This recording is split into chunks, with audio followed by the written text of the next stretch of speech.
Hello, everyone. First, I'll introduce others who will be coming here and watching this. And today, my excitement level is more than 200, 300, 400%, because the person here today with whom I'm making this conversation, I'm very nervous. Why? Is because of him, I'm still sticking to SFMC.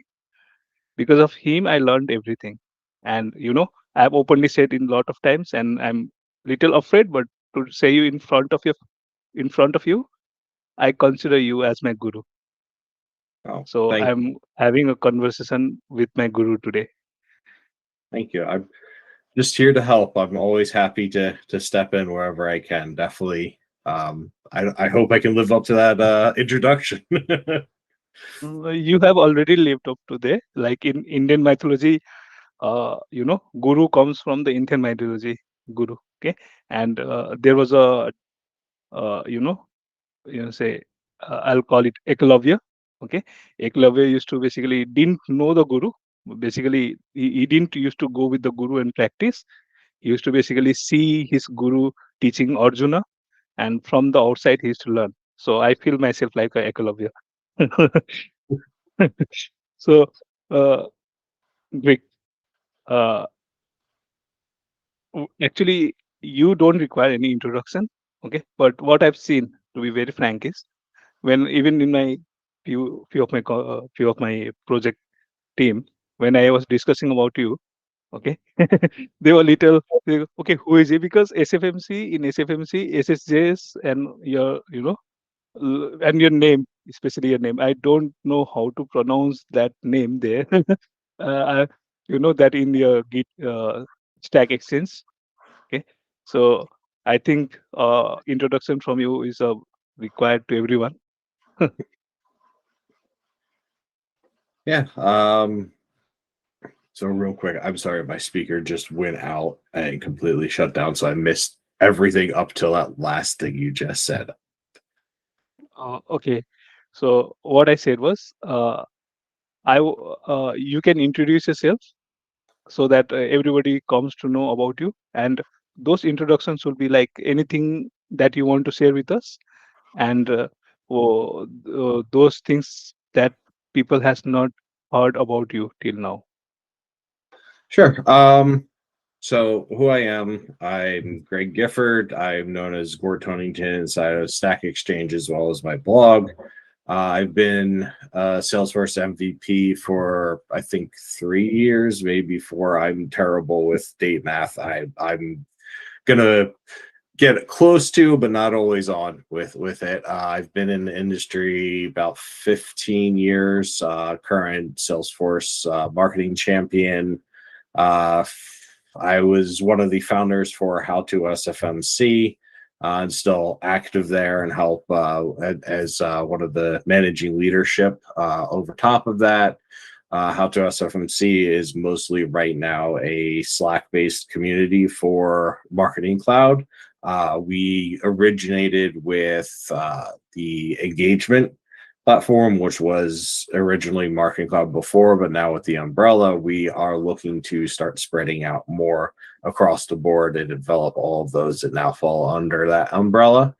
Uh, I've been at multiple speaking events. I put out a couple, like I said, I have that blog, gortonington.com, and I've been working through a couple of boot camps with different people and things like that. And I also released a book. God, it's almost been a year now since that came out, Automating Salesforce Marketing Cloud, which was my, as well as Jason Hantrell's attempt to try and put out as much information around utilizing Marketing Cloud as best you can and automating your marketing needs and your technical needs and all of those types of things. It went from what we like to say is a more beginner mentality, going through a lot of the theory, a lot of the general practice stuff, all the way up to building custom journey activities and integrating with the system. So it's really a little bit for everyone. We tried to make sure that anyone and everyone could go in and use it as a reference or as a learning piece. So yeah, that's a quick introduction of myself. Yeah, no, that's Yeah. Yeah, actually, uh, the introduction I was actually looking for is those things which people hasn't heard about it yet. Because I have gone through your interview with Anthony, with Ben. Okay, Mhm. those two are very interesting for me. I have watched more than 5 times, and mm, I don't want to ask the same questions they have been asking.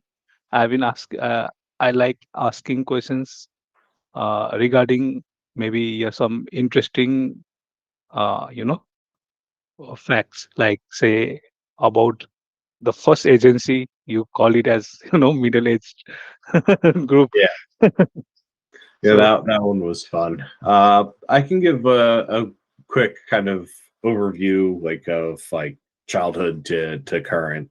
mm, Uh, I mean, as with most lizard people, I grew from a discarded lizard tail, so there was about a gestation period of around a year or two. And then I walked out a brand. No, I'm just kidding. I am not a lizard person. I'm just joking.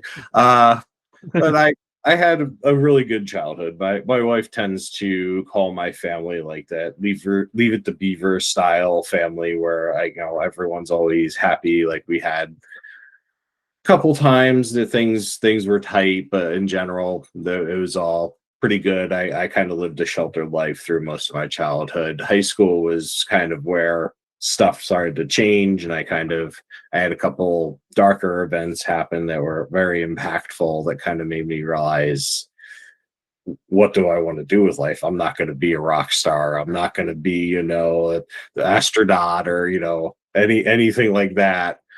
So I kind of started floating around, and that's where I kind of grabbed. I like computers, so I jumped in and started going in, trying to do that in my first college years. It basically I ran into calculus, and calculus and I mm, did not agree. We were not meant for each other. I mm, had a professor that was very rigid. If you didn't get the mm, exact formula they wanted, regardless of the answer, it was 100% wrong. I disagreed. mm, I've always been someone that I like to look at it as the answer is the important part. How I get there, like if I find different ways to get it done. Anyway, long story short, I did not do well in that class. From there, that's where I kind of focused in on marketing, because I had a couple people help direct me to that through some people I was living with and a few friends. And that's where I started diving into being able to do a lot of like, and honestly, it was like advertising stuff. It wasn't even true marketing. Like I was learning about like, ad placements and all that kind of fun stuff. I had a little bit of graphic design, a little bit of technology still in there. But towards the end of my college career, I started out with that agency we just talked about. It was literally four middle-aged men and me, mm, and I was the super cheap help that they got out of college that wound up being the only person that knew anything about digital marketing, because I'm old enough that digital marketing was a brand new thing when I started my career. So yeah, mm, it was one of those that when people are coming asking for emails or landing pages or anything like that, they would throw it to me, and they would have no idea what's going on. So whatever I put out was what they gave the client. And I can tell you, I like to think, I did good work, but considering the fact mm, I had no experience whatsoever, it probably wasn't good work. So I'm sure there was a lot of complaints and stuff around that. But through that, I realized I need to get out of there. That's not a place that I'm going to grow. And that's where I went into a financial services company. And it started out, again, about four people on marketing team, but this was a much better. They were actual marketers and not just kind of looking for the quick buck. But over the years, I think it was about 9 years I was there. It went from those four people mm, to 50 something when I left. So like it was a mm, huge growth over time. And through that, I've kind of had to pick up everything along the way. I was involved in every aspect of marketing at that company. I finally wound up digging in and taking over the, at the time, exact target, because the original vice president of digital marketing left, and no one else knew how to touch it. So I had to figure it out, and get it going. So it's kind of from there that I realized, oh, I love this. This is what I want to do. And that's where I kind of just continued to grow. I found So, Stack hmm, Exchange, all that fun stuff. so, Greg, that calculus thing, where actually I was also not very good. Like I didn't like calculus. Yeah. It basically, yeah, it didn't like, I didn't feel like, oh, I'm going to gel up with this calculus. And more about was with chemistry.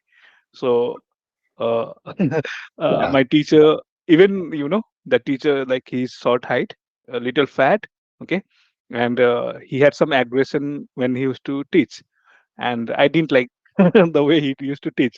So he was teaching us cell wall, and he was going deep, deep, deep inside. I said, "Why you have to go so deep inside a cell wall?"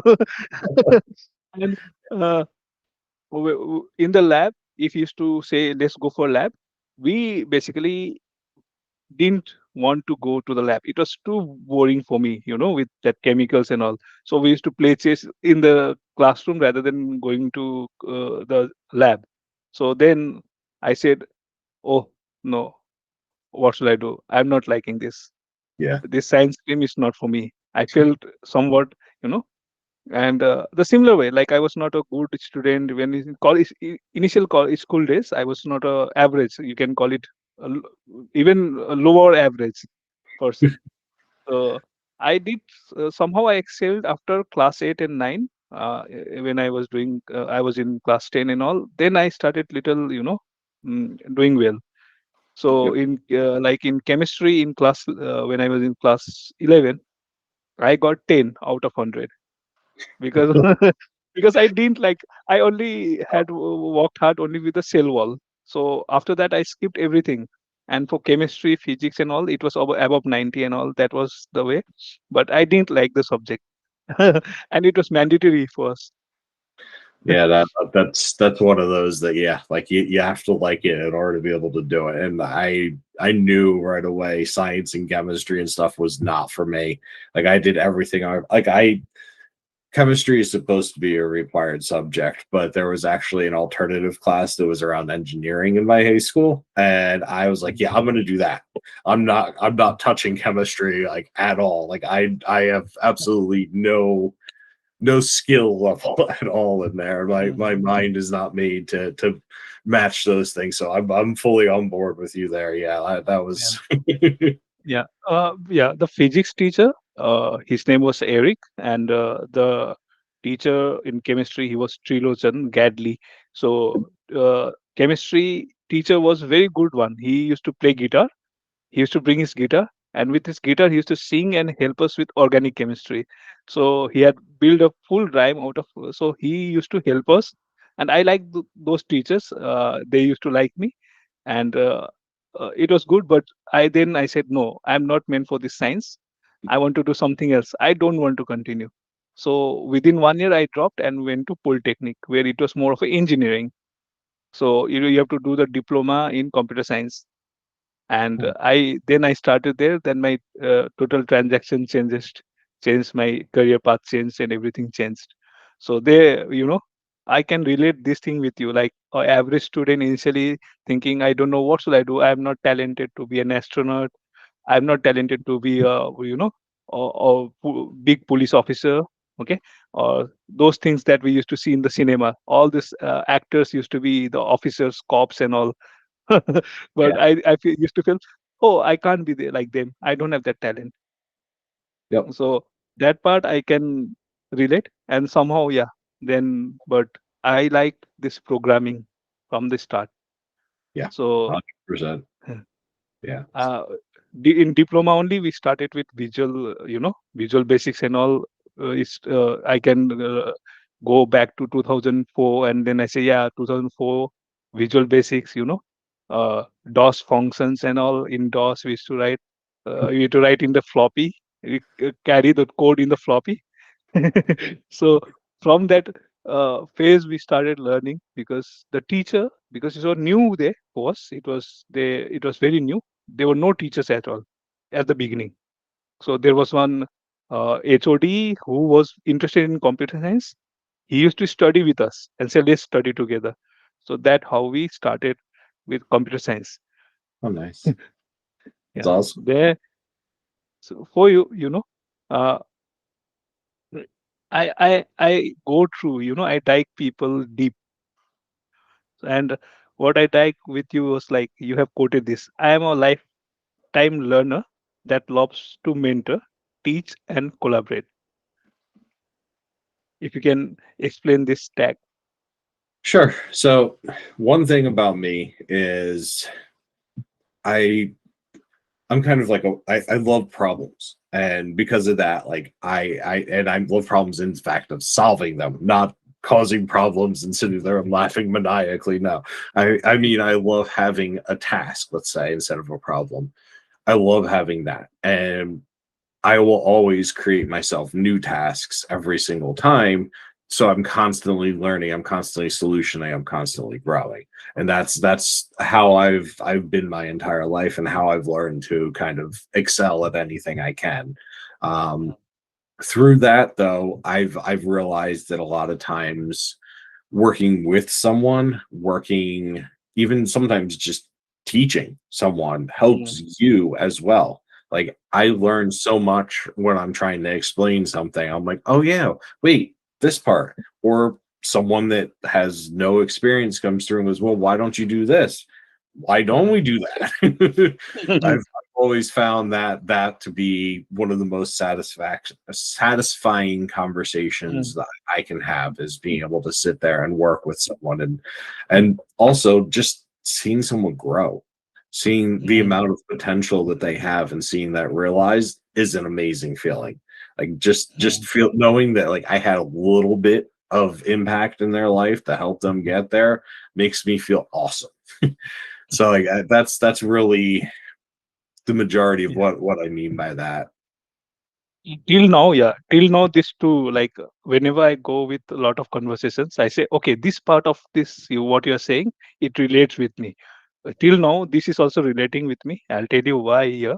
Because when I was in school, there was there was a guy like he's a barber. He is a barber shop. He used to walk in a barber shop, and he wants to basically, learn. He wants to uh, understand. And then his brother told me, Sasi, can you teach him? And first I'll somebody coming to me, somebody asking me, I'll say definitely if the person really requires help, I'm always there. So I brought him, and when I was teaching, like, you know, I'm in class 10, and he hasn't gone for any education. He's totally, not into any education. Now for me to teach him, I had to basically bring all the coins that I had with me. And when I'm teaching maths, I'll say, this is 3 rupees. Okay. Now you take out 1 rupees. So that way I used to teach the person. And then what I understand was if the learner, the person who wants to learn, is actually, very keen to learn, then no matter he's going to excel. And I saw him excelling when I taught him. And then after that he basically learned a lot of things from me. And then he moved out of the town, he went to the cities, he started opening this saloon and all, and now he's well established. And I feel so happy saying that, okay, in school days only I started this. And when I was in diploma also, like my wherever I used to go out and do my diploma, I used to tutor some students, and especially those students who used to come who are very weak, you know, because their parents used to call them weak, their teacher used to call them weak, and I guided them, and they started becoming the leaders there, getting the badge in school and all, getting good marks, and I literally become famous in that area because I love teaching, and they basically learn. It was only like how you're going to teach the people. So I understood like it is only about how you're going to teach. So everybody is capable of to understand. It's only like uh, India is a big population there, and the students is the big. So they need a proper guidance, which I felt like okay, they were lacking that. and I was able to help. And even in diploma also, like I was in second year, I used to go in the first year. Okay, I used to go and teach them uh, for the first year students. And I remember one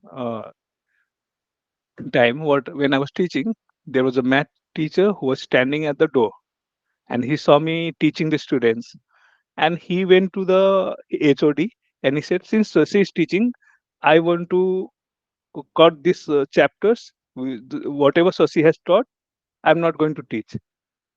And I felt so bad. Yeah. Said, I was just trying to help the student. It is his job to not to say that Shashi has taught, I'm not going to teach. So then I said, no, I have to stop because maybe I felt like he got offended there. Yeah. So That's that's why, yeah, I also been like helping people, teaching them.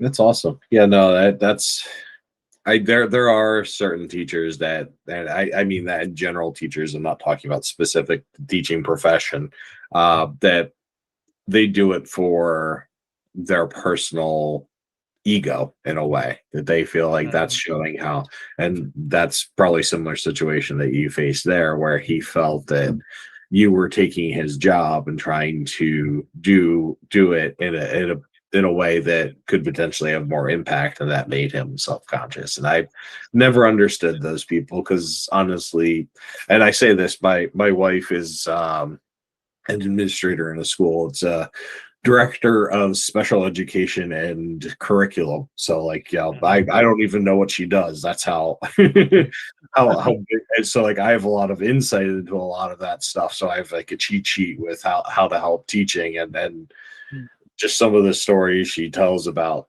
like the different approaches and the ways that there that you can get past people like that and stuff. It blows my mind like how much of a science and art education is. And it's I mean that's the reason that I fell in love that with that, and being able to tie learning along with teaching is just from her passion, helped build my passion as well. But I mm, mean, from the days of Stack Exchange, I started out with, as a mm, the only term I can think of is lurker, where I spent probably the first year just going on and getting answers from others, and then like that's when I started to participate, as mm, I got my feet under me, and that felt great, and that kind of helped too. So yeah, I definitely get that. Yeah. mm. So yeah, see, uh, I'll tell you how I basically met you. Okay, through I met you through Stack Exchange only first, uh, and what happened was actually I I started my computer science, right? I already did my 3 years in diploma, then again 3 years in bachelor's. So the same thing I did for almost 6 years. So for me, it was a piece of cake that happened in the bachelor's because I did everything in diploma. So I was very quite vocal with programming and advocating programming because I liked it the most. And once you become, you call yourself as a hardcore programmer. Okay, so you landed into the IT job, and finding that programming, when you go with this Tata, TCS, or Cognizant, what happens is the supply is the resources are in big numbers, and you have to just stick to a certain area only where you can't, and being a very new, like a trainee, joining as a trainee, you don't get all the scope to put your hands on. So, but as I progress, I was not, I never advocated automations. Any tool, like say, there was my friend from Pega. Yeah, then she used to say, "Come join Pega." I said, "I don't like automation. I like building automation. Like I want to develop automation tools with programming. I don't like go and execute automation. I'm not that person." So I said, "I'm never going to join." Yeah. Okay. So that was my I like there was CBIL and CRMs, and I never said no. And suddenly after when I joined Cognizant, and I was on a bench because a project which I was working, it got scrapped, and I have to be on the bench. And so one of my friend, not is a friend, DCX team They had run Adobe and Marketing Cloud. They used to basically run that project. So they called me up and asked, "What do you people do there?" They said, "In Adobe, I said, I don't like." You said, "You're sending emails." I said, "I don't like. I'm not going to go there." They, then somebody said, "No, we also customize the tool." Okay. Then customize the tool. Then that got me trigger saying, "Oh, okay, what do Yeah. you customize?" Okay. So then one of my friend who used to work with me or in the same project in TCS, he heard my voice. So he went to the manager and said, The person with whom you're talking is Shashi. Try to pursue him and bring him into Marketing Cloud." So that way, I then the manager and they called me and pursued me, saying that we know customization, we all this. I said, okay, good. Then I joined Marketing Cloud, and after that, uh, within 1 year or half, 1 year, almost 1 year, I feel like no, no, no, this no. I'm just what I'm doing. I'm scheduling the email, going to this schedule email and done. And after 2 weeks, go to the interaction tab and download the report and download the PDF and send. I said, this is not meant for me. Yeah. Yeah, that's So it's always a good introduction, but yeah, like that's a tough career to continue down there. That's one of those that it gets almost mind numbing at times, just doing the same tasks over and over. Like I said, there are some people that absolutely love that and they excel in there, and more power to them. Not me. mm, I would lose my mind there. mm, yeah. And what happened was I was like, no, I'm going to skip. I want to go back to .NET. I was doing AngularJS, right, before this, and now I'm just clicking, tung tung. I don't like. So suddenly, there was a Salesforce architect who used to customize the campaigns report, journey Yeah, builder report, and you don't have out of the box in that analytical builder. You have by journey, or but they also need to add a campaign and all. So they customize a report and they were doing, but I didn't like the report. It was in Excel. Plus, they used to pull it in into Excel and they used to do. I didn't like it. Then I was familiar with, okay, I saw cloud pages there. I got something, HTML. Okay, now there is a cloud page. Uh, I liked it. And then I got AmScript. So now this handler JS. Okay. So it's similar to Angular JS. I said, oh, well, it's even interesting for me. Okay. So I got an opportunity where the client manager said, uh, "Oh, can we need to improve this report?" I said, I can improve the report. And when taking that task from a Salesforce architect to your own self, okay, the budget is also going down, and I promise that I'm going to build better than the architect. yeah, then then little interest started, but my again the roadblock was I was only focusing on AmScript, and I was not known to server side JavaScript properly. And my limitation was I am a developer, right, proper .NET developer, where I need to pass parameters, run the functions, build my own functions. So then I started getting JavaScript, right? Then whenever we used to have a problem, we used to raise a ticket, and the Salesforce architect used to basically teach us, say the problem statement. But I used to counter question the architect, saying that, where did you find this answer? How did you come to this conclusion? And it will redirect to your uh, Stack Exchange. Okay. So I said, okay, you found it from. I don't pronounce. I said Gorgiton. Okay, I would not pronounce it properly. So for me, it was okay. You found in Greek. I used to go there and I used to basically search for you. Where is this guy? I want to, where what he does and all. I tried to search, but I was not able to find a lot of details about you.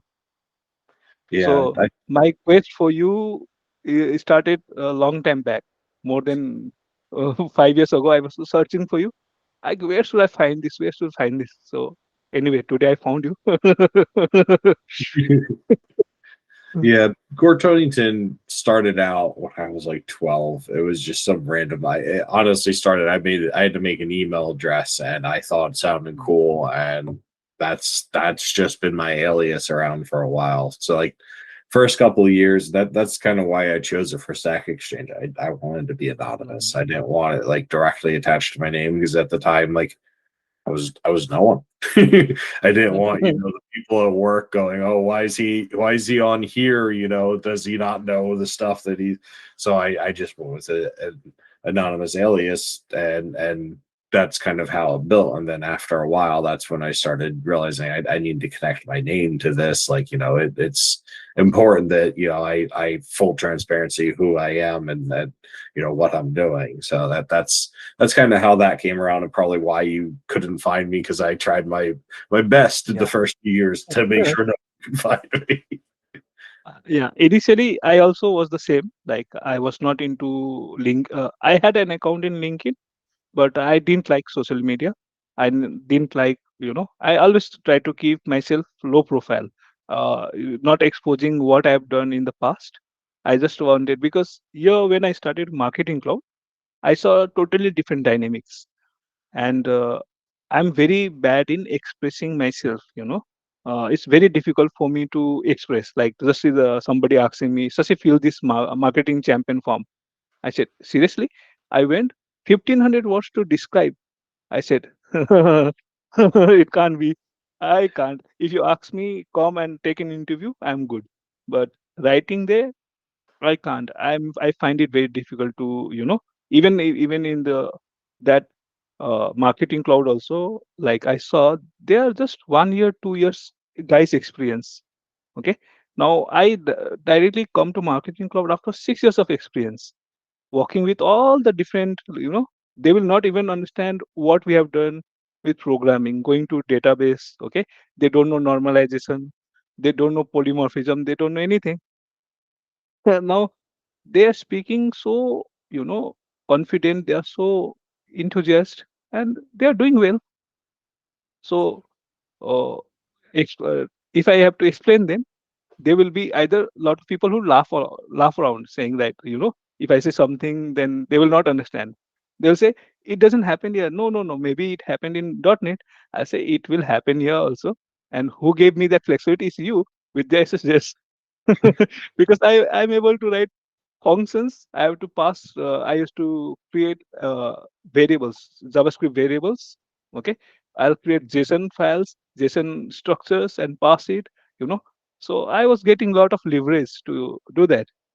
But very difficult for people to explain, to make them understand what I'm saying. Either I'll be ridiculed, okay, or either I'll be, they will say, why you're using your brain so much? This is your out of the box, 2 3 clicks done. But I'll say, oh, okay, this was there. Oh, okay, but I like this way. you know I was always like, no, but I want this way. So and coming to ADS was, with you I can, go on saying every story with you, relating to you. Like VWAP, there was a link in VWAP, okay, and when it go there inside the VWAP also, what used to happen is we used to have a API call to generate a token, and when it goes to the cloud page, it didn't work, and we were like fighting hard to understand what's going on, Yeah.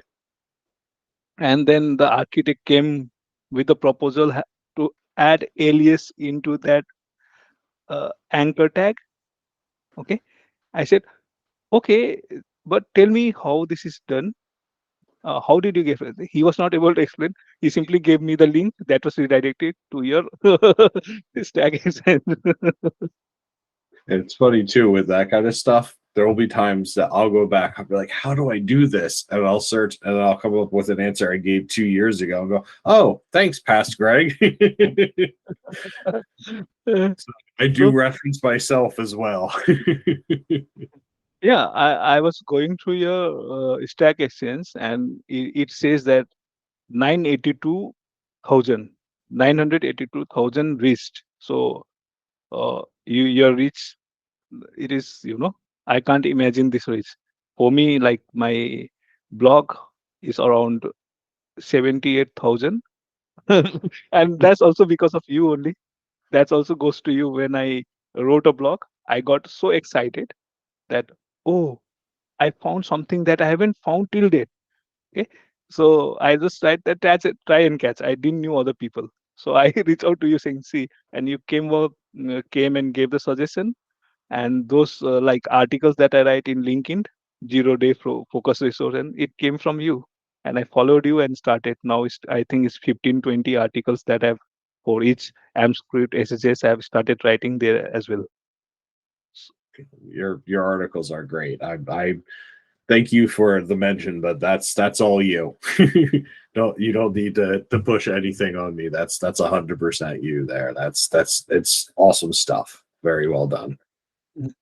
No, see, as again, I'm saying, because I have seen a lot of things now, you know. So I was at one area. What happened was I was not able to convince people. If forget about the outside world, Yeah, even people inside the team, inside with the management or with anyone, I knew this is how it's much better. But expressing, because I lacked that expression, how to express, they didn't understood. They didn't. I feel like they didn't understood. But once I start tagging, you tagging Matthews, tagging others, then they started saying, "Oh, okay, we had somebody quite important person here." You know. Then I again asked that management. Then till now, where were your conscience that I was trying to do something and you people are not understanding what I'm trying to say? If I tag, then only people are understanding.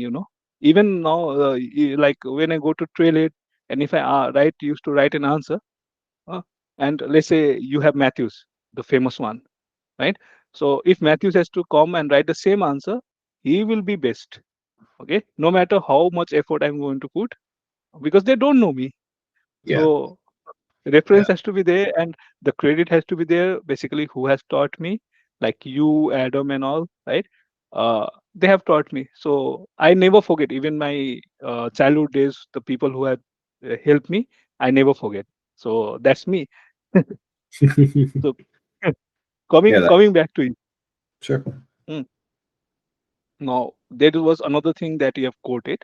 No one wanted to touch email development. That what you said at the beginning when you basically joined that agency, right?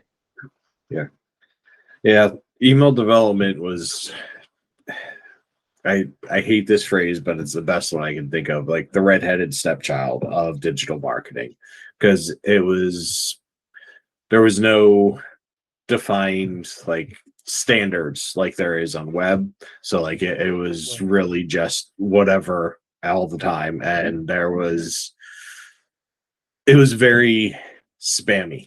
Everything that came out of there, they just shot it, treated like regular direct mail pieces, just through an electronic medium, and it was not doing well. Like it would give returns, but people would get pissed off. There was all kinds of things. So it wasn't until like a little bit later on when they started putting rules and regulations in that like people treated it in any way different from just a place to just find email addresses and shove as much crap down their throat as you can.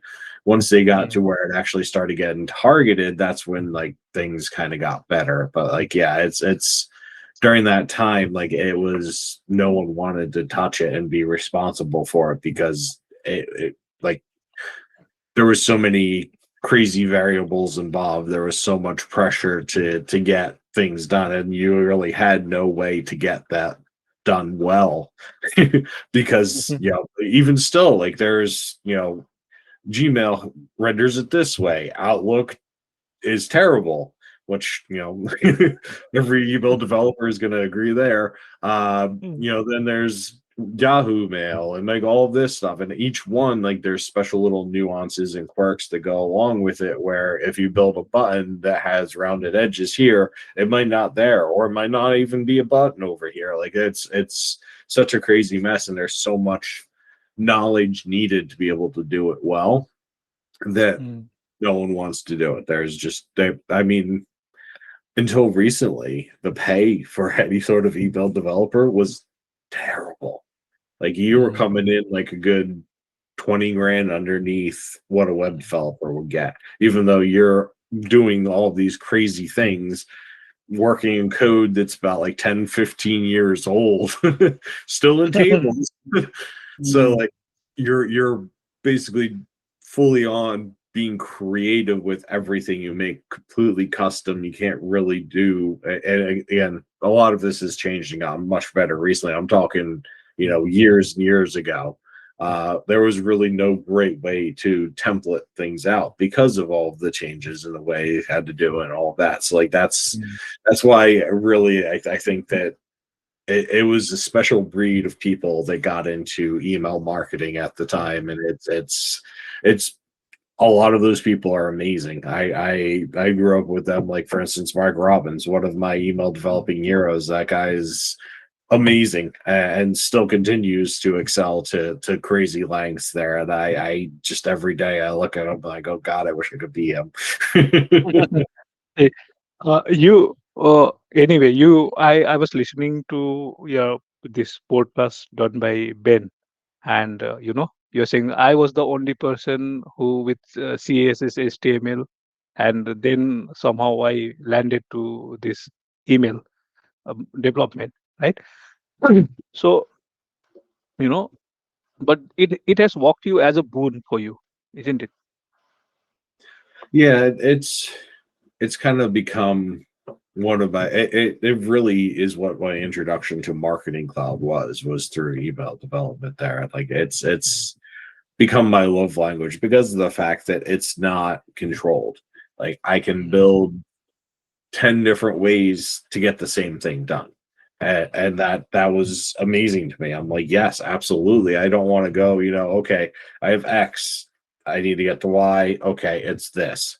Not here's X, I need to get to Y, and I can go this way, I can go this way, I can go over, I can go under, I can zigzag, I can hit, like I love that because there's always going to be custom needs. There's always context to every single problem.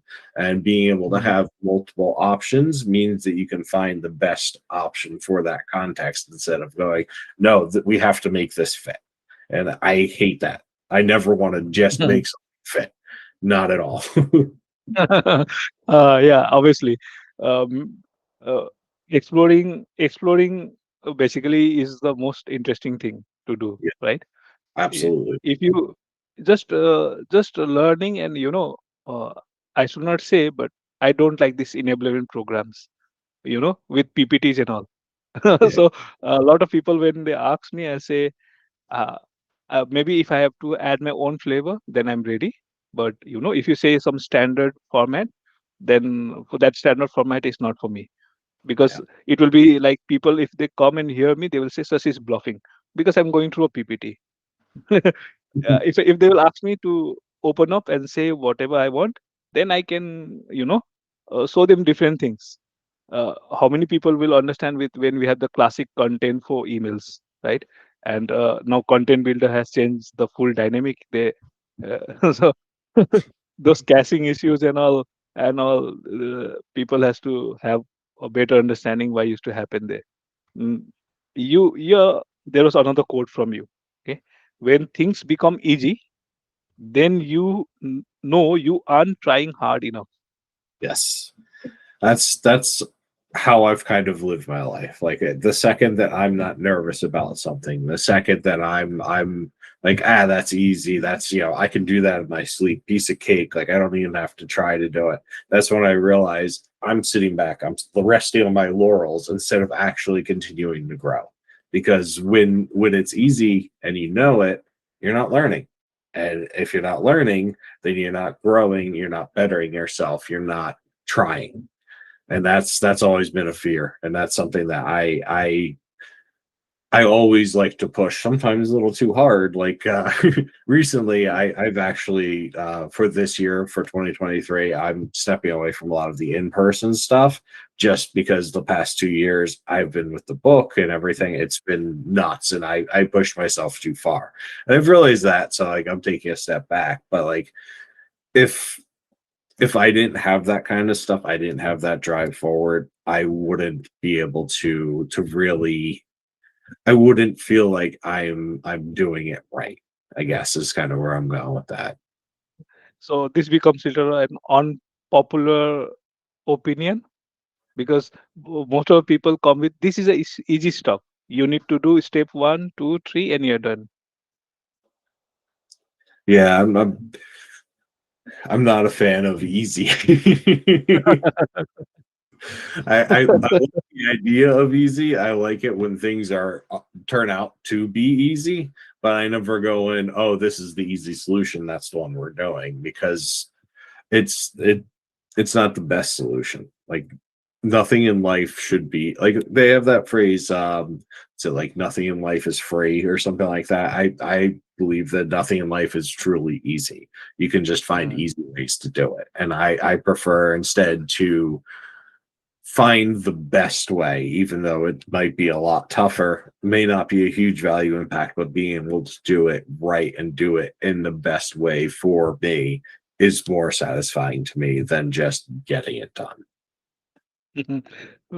See, I like every word you say, every statement you phrase. I don't know where you have learned to phrase the sentences, but you know what happens with me is like uh, in India we have a few gurus, like spiritual gurus, where they basically help lot of people with lot of things.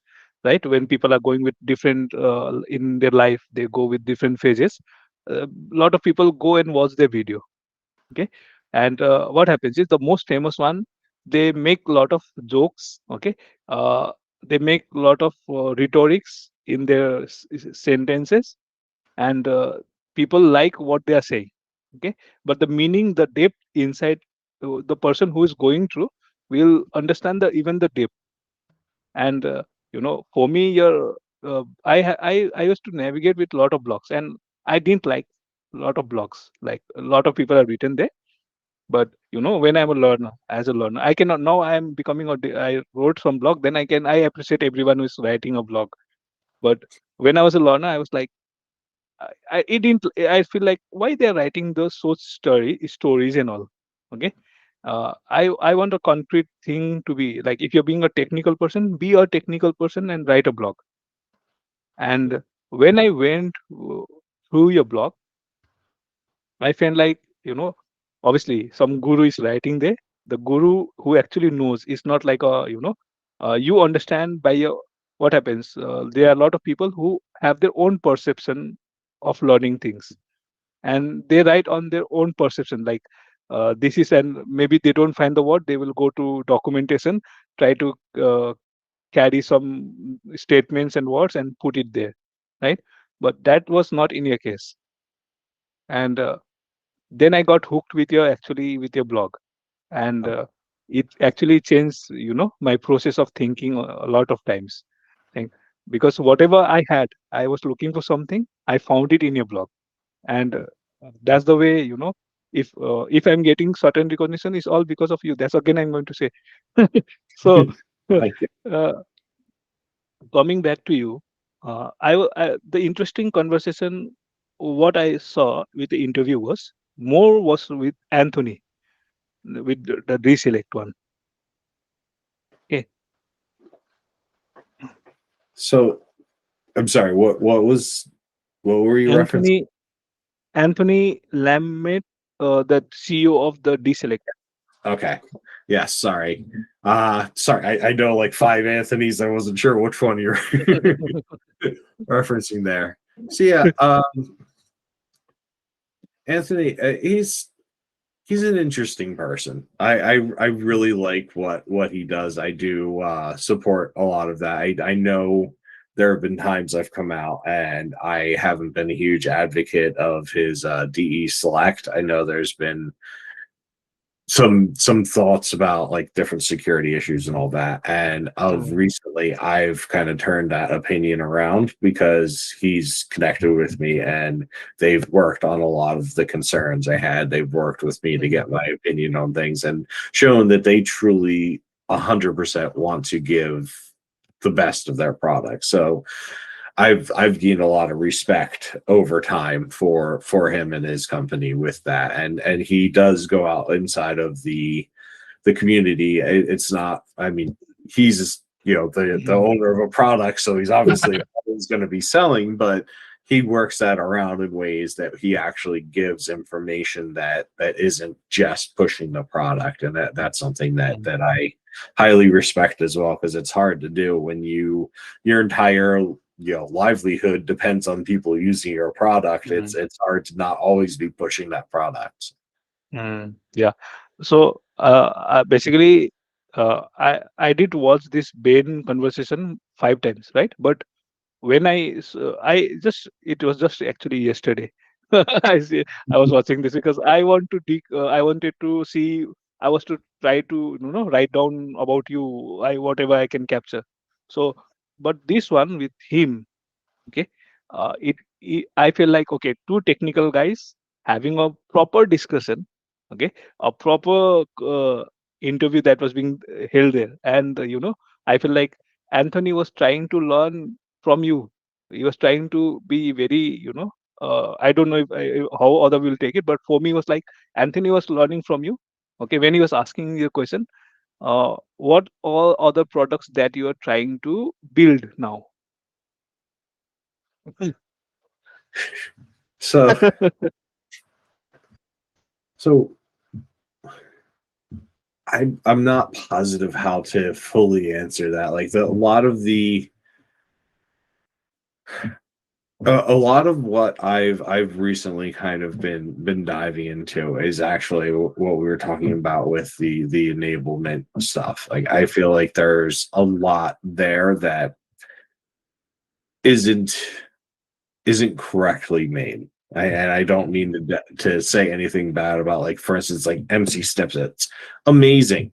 Like, talk about a way to be able to get through that catch 22 of Salesforce Marketing Cloud, where Mm, in order to get a job in Marketing Cloud and get access to the Salesforce Marketing Cloud, you need to have experience. But the only way to get experience is to have a job that's using Salesforce Marketing Cloud. mm, Kind of, mm, how do you get into something that's looped and requires itself? So being able to have MC snippets by Peta or Zuzana, I think, has that ampscript.io, and there's a lot of stuff like that helps get people direct access. I think Salesforce now also has a boot camp where you get like a mock system of Marketing Cloud during that period. It's like there's been great strides there, but I think that's the place that really the concentration needs to be, to get the people from those interested into day zero and the day zero up to year one and things like that. I think that's probably my focus right now, that as well as the other aspect that really drives me of late is the fact that there's a ton on development now, which is awesome. It's gone mm, great, and I'm so proud of all the stuff out there. There's a lot of stuff around the general strategy and all that, and operations even a little bit, but no one talks about the leadership of those doing that, and that I feel like is another gap that really needs to be filled. Now I know a lot of people's first reactions are going to be, well, leadership is leadership. People management is people mm, management, regardless of what the product. And to a good extent, yes. But as with all things in Marketing Cloud, there's nuance. Everything is unique with this platform because of its roots. It's always been different, which is why I think it's been yeah, so hard for Marketing Cloud or Salesforce, I mean, to really fully digest Marketing Cloud and make it a Salesforce product, because it's based off of email development, it's based off of email marketing, which is not CRM related. It doesn't one-to-one match. Over time it's gotten much better. It's going great. It's really been a great thing that they've been doing. But yeah, like, that's, I feel like there's two big avenues there that really are where I'm looking at in 2023 to try and make an impact. Yeah, I like that idea, that what you said with the management people. I tried before that day, like it was just 2 days back when after you posted. Before that 2 days, I was trying to connect with few of the management team, saying that I'm doing this. You want to come? I want to talk to you. They are not open, you know. And Yeah. obviously maybe it doesn't suit with them, with me. Maybe they need some other person to have this conversation. So that narration also has to be based on the same type of people. So but I'll going to fetch some people anyway. I'm trying my hard to make that conversation. But uh, going back to this one, like when you was having this conversation with Anthony, okay, Oh, you know, Anthony asked you another question. Okay, to be in SFMC, would you require SQL to be, you know, you where you called as a cursory knowledge? so yeah, like I feel like to be successful in the platform, no. Uh, there's a lot that's come up where there's ways to get around knowing SQL, but honestly, I think it's something that it's a great skill to pick up, and it helps tremendously. So like, why not learn SQL? Like there's tons of opportunities, tons of walkthroughs. Like I think there's like SQL Island or something like that, or like there's a lot of great things that like you can pick up so much so quickly, that it I mean it's a worthwhile investment. And yeah, there's a very limited amount of SQL used inside of Marketing Cloud. So like if you take it and you go out somewhere else, it's not like, you know, a fully 100% transferable skill, but it gives you that base that like if you go to a place that's outside of Marketing Cloud that still uses SQL, you have the context, you have like the syntax, you have a lot of the basics that are needed, and you can pick up the rest fairly easily. Because I mean, a lot of it is, I it's similar in a sense to AmScript. I wouldn't say that it's a one-to-one match, but a lot of like the variables and stuff like there's a lot of shared stuff there. So if you have AmScript and SQL and Marketing Cloud, you could probably pick up SQL outside of Marketing Cloud fairly quickly. Yeah. When I was having this conversation with Adam, he has given one fiddle for SQL where people can go and, use that fiddle to try and learn SQL also. Because what happens is, I didn't knew Matthews also. As I said, I was not in social media and all. Okay, and someday, Matthew created this cheat sheet, SQL cheat sheet, and uh, all this actually I didn't go there, but I when I started knowing Matthew was with one point when he basically wrote something with the SQL only, where he said how to understand the character limit, where something is causing an issue because of the character limit of that data extension attribute length, right? So then I could relate because I went back to my .NET days where we need to troubleshoot, and we used to have all this logging and all everywhere in the exception cases and everything we used to log. But we were not able to log the SQL, PL SQL, that exception. So it was very hard for us to find what caused an issue. So that was like we had 49 characters long and it was giving you 50 characters long. So we were having a lot of issues in our application in the .NET days. So I was saying, okay, somebody found some kind of solution in Marketing Cloud. Then I came to know Matthews actually. That actually brought me, to understand who this guy is. So uh,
uh, in this GitHub. Like somebody, if they want to go and see this code, they can totally get the code. Chapter 6, what is in chapter 8 is a Wait, sample web app. Yeah, Autodash HTML. is that the GitHub repository that you're talking about? Yeah, yeah, Yeah, yeah. yeah. I'm not sure that was their call.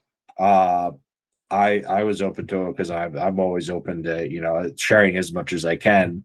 Mhm. I didn't write the book for money. I can tell you there was not a huge amount of money that came through from writing it. But the in order to allow everyone to be able to get in and view that digital resources to go along with the companion to the book. That's how they had to set it up. It had to be a public resource for everyone to go into.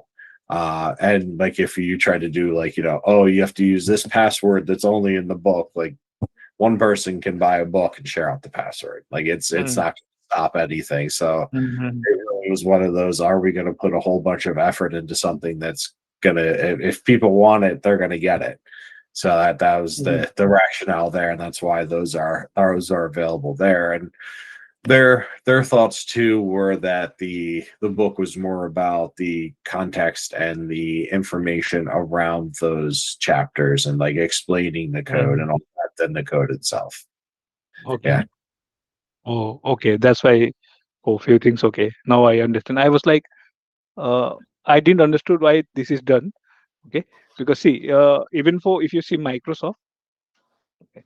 So for all Office Microsoft or any Microsoft product, for any office bearers, they will have to have the licensing.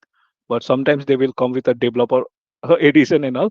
Maybe with books also we have to have some developer edition and the professional editions, like what we have for AmScript guide as well. Yeah. Yeah. No, it's Yeah, that like I said, the focus wasn't necessarily to make proprietary code or to make something that fully like a lot of that. Like I think a few of those I actually have partially on my blog as well. So like it wasn't really brand new exclusive content. They were updated versions. They were definitely more robust than what I put on there. But yeah, like that was the other idea, is like I didn't want this to be where there was, some groundbreaking thing in there that, it's, if you buy the book, you get this awesome snippet of code that you can use, because it's, again, like that's a hard thing to manage, and that's a hard thing to really get out there and write, because the second it's out there and the second someone pays for it, you are 100% responsible for that code. If that code is Mhm. outdated and they paid for it, they're coming to you upset.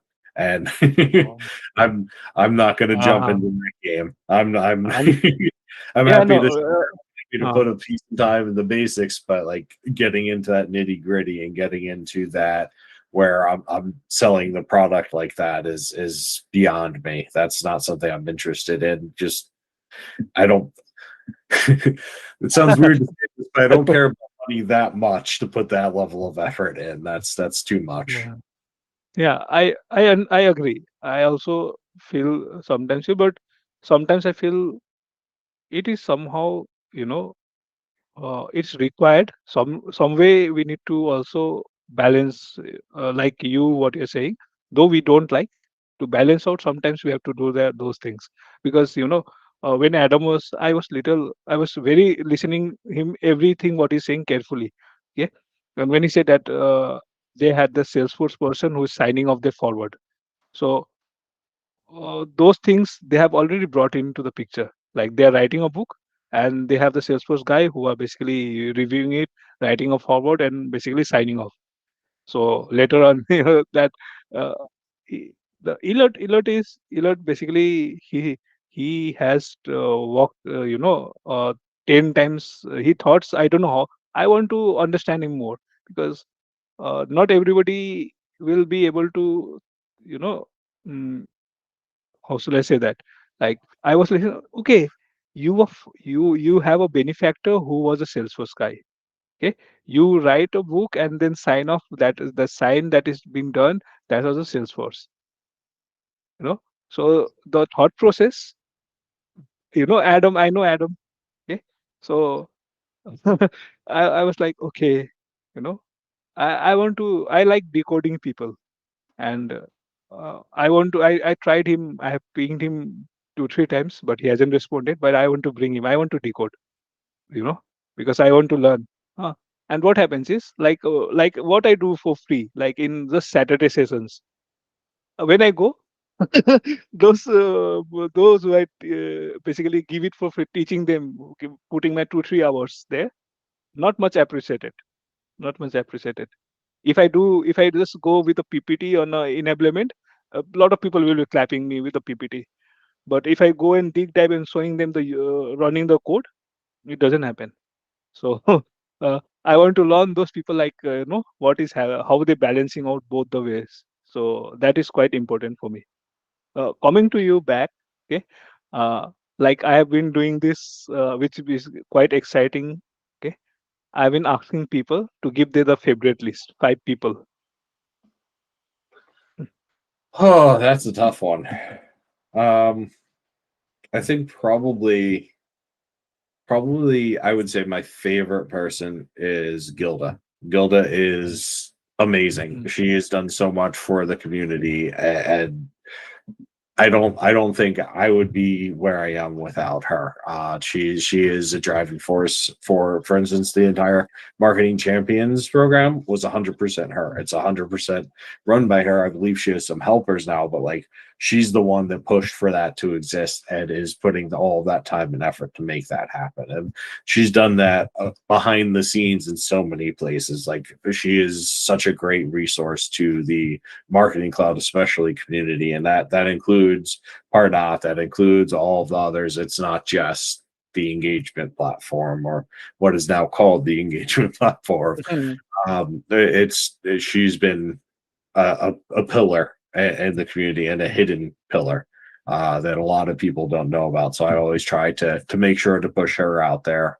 Um, Adam had a huge impact on my career. He actually was the person that brought me into what at the time was DEG. He just contacted me through knowing what I was doing in Stack Exchange and helped me to kind of grow and be more involved inside of the community as well. Because I mean, it's Adam Spriggs, you know. When mm, you talk to Adam Spriggs, you digest as much as you can from him. He's a bastion of knowledge. So he mm, definitely is on there as well. Elliot is so knowledgeable. Uh, we don't always agree, but we always respect each other. And what he's done and what he's been able to accomplish in the community is great. Like he was like the first, and I know he wasn't, but in my eyes, he was the first real marketing cloud expert that came out in the community. I believe I can't remember who was first. It was him or Chris Zulu, but one of them were like the first actual MVP mm, for that was concentrated on marketing cloud. Um, so other than those three, it becomes difficult because there's so many people. mm, Mateos, I'll go Mateos and Zuzana as my next two. I'm there's so many mm. people. I feel like I'm not fully hitting everyone.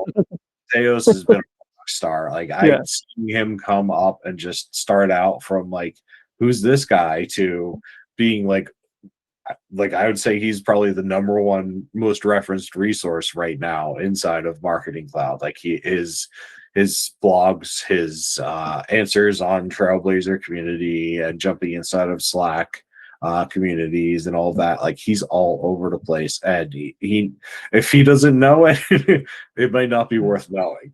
So he's become such a great impact and as so much drive to continually grow that I'm in awe of the amount of passion that he has there, and it humbles me seeing that. And then Zuzana is a force to be reckoned with. I know mm, she's stepped back a little bit from what she was originally putting out, but everything she puts out and does is gold, and mm, she's taken from being that global approach to working on very specific things. A lot of her focus has been on enablement of communities that aren't normally enabled. So like just the amount of advocacy and growth that she's been pushing out there to places is phenomenal. And I fully respect her. She is one of the smartest people I've ever met. In so many ways, See, in Marketing Cloud, she is sharp as a knife. So yeah, I'd say those are probably my top five. I'm so sorry to everyone else. I had to choose five. Those are the five that first popped in mind. yeah, I am giving you the liberty because I am not. I didn't give you the name to pick up, and like few people, I know because I don't want to make people. I have seen a lot of troubles there, so I said okay, let me keep it little clean there. Okay, uh, obviously Gilda, oh, I agree. Uh, you know, uh, I know though her position and everything, but I feel like I know her quite better. Little inside, I know. I feel like I. That's my perception of knowing her. She's quite an open person for me. Not like other leaders where I've seen. Okay, and I've seen her quite open. Adam, I admire him. Okay, the person he is. What happened? Like you, Adam, even Sibu. What happens is, some people like wearing a crown. Sometimes they get a crown, and it sounds little surreal. So, but being that humble enough, like helping people like us, we feel like at least privileged that at least we have some people like you or other people like Adam, Matthews, obviously Susanna and all, where they basically, you know, they're not saying that, okay, no, I'm done. They're still there. Okay, ask me. I'm there. Yeah, yeah. Tell me. I'm there. So that helps me. That give us motivation that since they are still doing, we are just new. We have a long way to do, go and do it, right? So that gives a motivation. Absolutely. So I wanted to give honorable mention to Shibu. I the amount of stuff he does inside of the APAC area is crazy, and he doesn't do it just in Marketing Cloud. He hits across multiple clouds. Like it's the golden hoodie and the MVP are well deserved, and I definitely I do want to. I didn't think of him initially in my top five because I was so focused, but like no, absolutely, like did I trouble you that I said myself? No, no, no. I I'm didn't like wanted to add anybody. First, I'll take only the five name, but obviously Cebu will be a special mention. But I didn't want it to. Okay, you have to say this. People will say, okay, Sasi is influencing Greek. No, no, that can happen.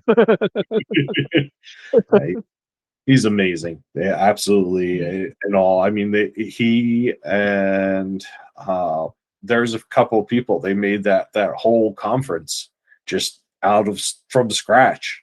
I think it was Mm. one or two conferences inside of India that like amazing. I was so sad that I wasn't able to go because it's all the way around the world from me that and my company wouldn't pay for that. So I'm not paying the thousands of dollars and Mm. travel there for that. But yeah, it looked so cool and the fact that they made it from scratch is amazing, and everyone's talking about how much it impacted them and grew them, and like it was amazing. Yeah, yeah, because yeah, I'm from India, right? So I know the very because like you said, I don't go with the same thing like the easy way. If you Yeah, are doing easy, I follow the same one, and like I was an average, right? And I have to people.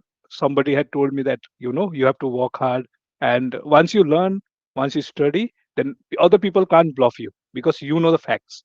yeah, So for that, I used to learn and read. I read lot of politics, geopolitics.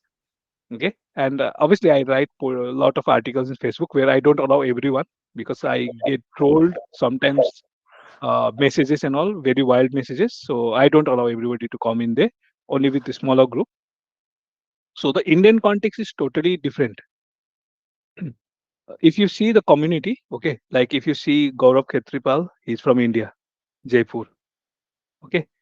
Gajendra, he's a Salesforce architect. Okay, he's been long time into that field. I learned from him from the very when they used to come for enablement in Cognizant 5 6 years back. So he's from Jaipur. Okay, this MC Square, that the MC Square or something, the Jaipur community they formed is in Jaipur. The Salesforce office opened in Jaipur.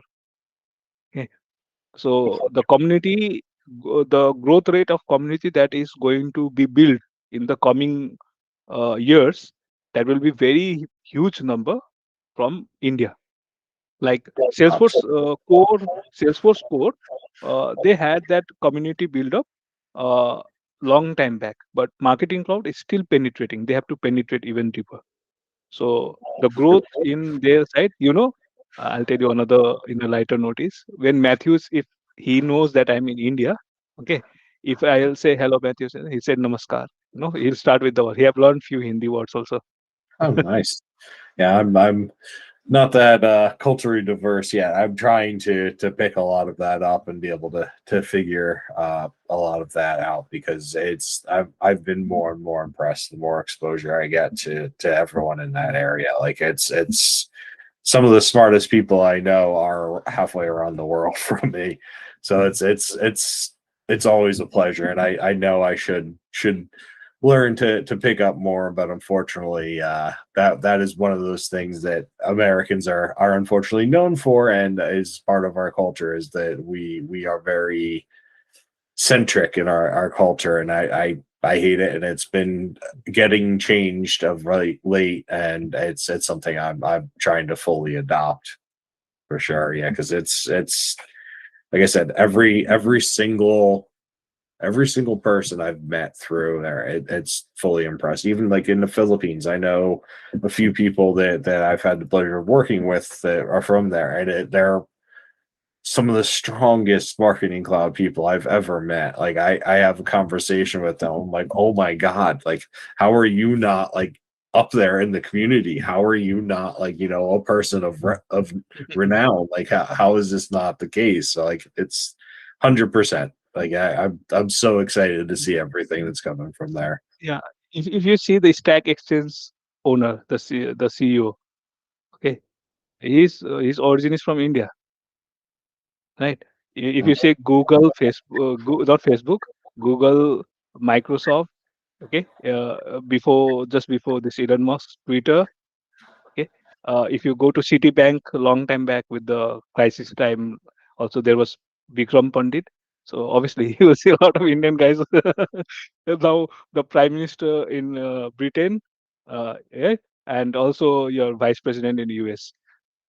So Yep. obviously, so that there is there. So basically what I'm trying to convey was that little bit of that language. If you learn few languages, you don't have to learn full fluent Hindi, but just small greetings like you say hello and all. That will also catch a lot of people.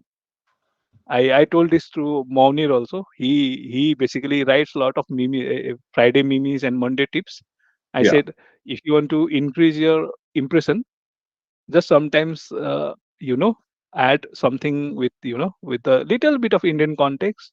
I said like I gave him saying on 26th January is coming, is a Republic Day. Try some, see the impression.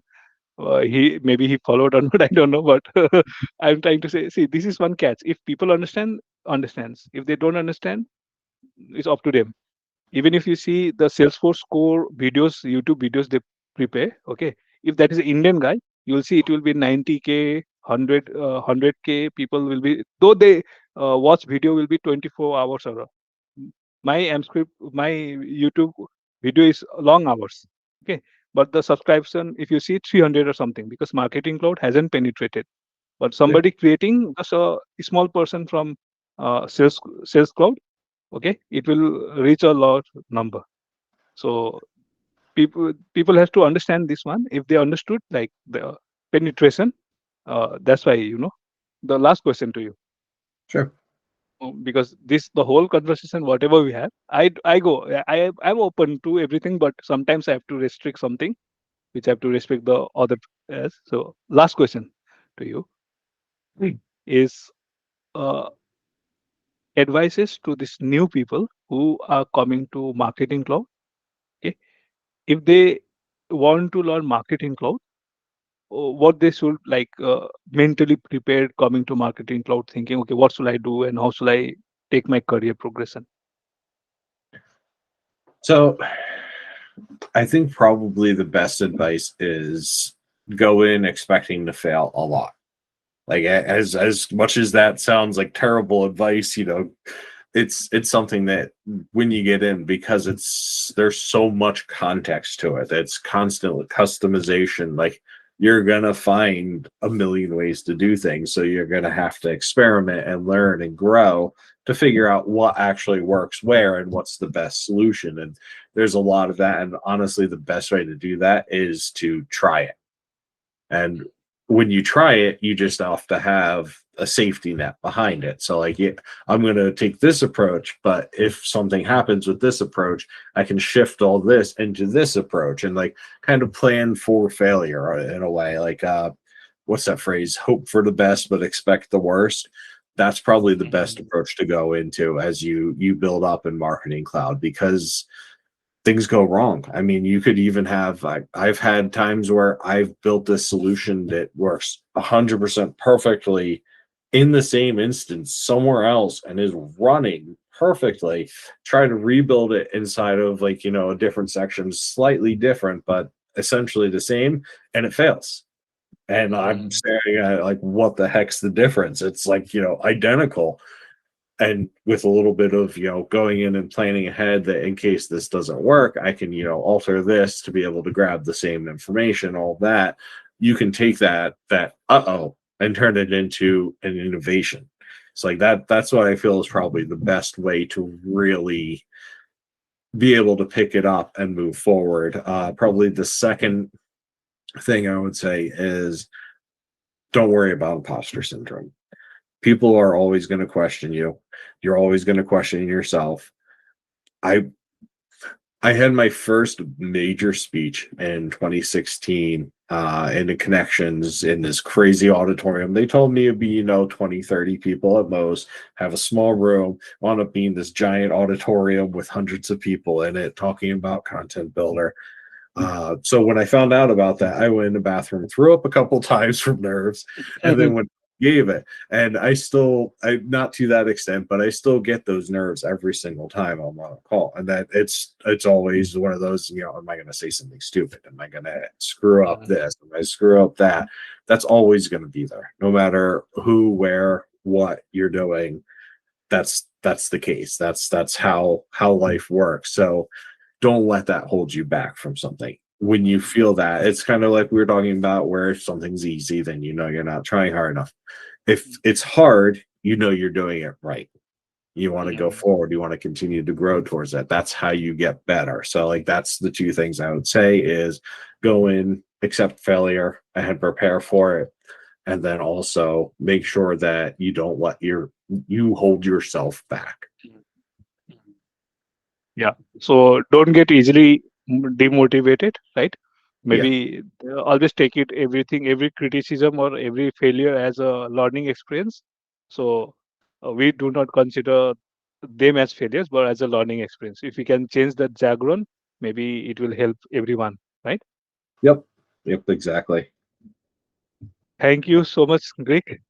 I have, yeah, though I had lot of things to discuss. I had, this conversation will be never ending for me.